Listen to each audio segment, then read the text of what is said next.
So my name is Nautica Simone. I am 28 years old and I'm a photographer here in Toronto.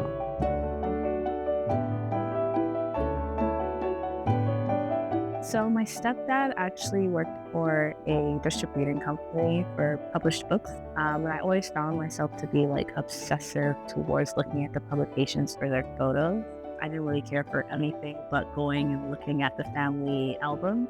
2017, I was working in a wellness studio, and a lot of the wellness practitioners were talking about using photography as a means for meditation and just kind of being present. I was in that space to be introduced to photography in that light.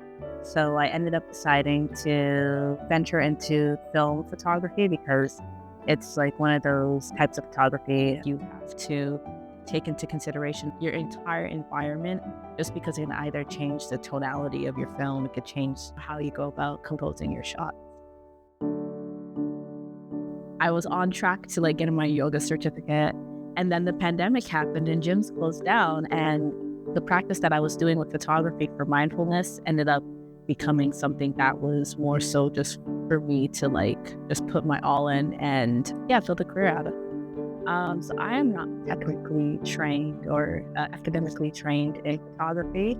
This is something that I've learned over the years. But also I spent a lot of the pandemic watching videos on how to perfect my skill set. To this day, my mom sends me TTC job applications being hey, listen, here's your backup plan. Just letting you know, you there's benefits and you can get a pension.